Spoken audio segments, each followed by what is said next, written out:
Okay, so now we're ready to export the sound and name it for our sound effects library. So when this is trimmed to where I want it, and I think it is, I'm going to just add a little tiny fade at the beginning and a little fade at the end.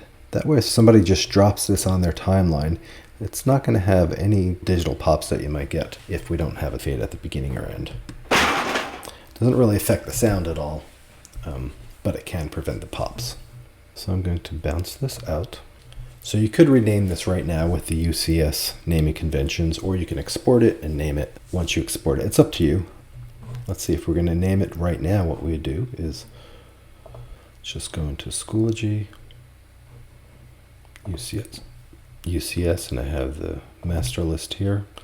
Go to the master list and let's just scroll down to metal impact. Single item impacts, that sounds about right. So I'm just going to copy this, paste it here, I'll put the description,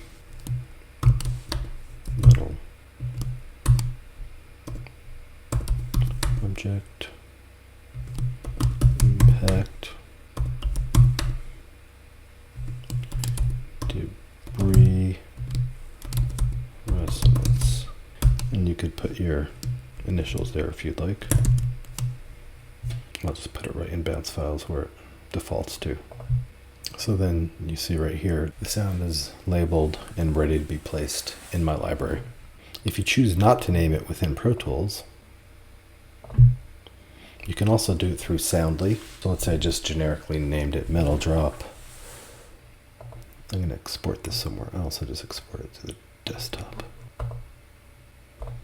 Open up Soundly, and I need this in my local library. So let's drag it in.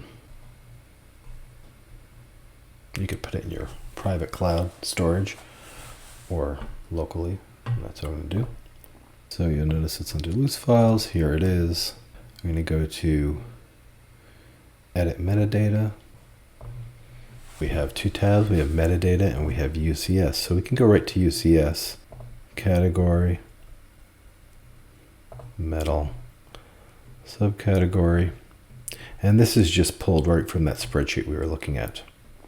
Brief description, metal object, impact, debris, resonance, creator ID. Soundly requires you to put this library name, so. And if you wanted to put the microphone, you could put the microphone here. And if you click rename file, fix that first. It'll ask you if you want to do this, and yes, you do. And then it renamed it that way. So that's another way to do it if you're using Soundly. Currently, the version of Soundly we have at school is not yet this version. We're hoping to get it updated soon enough.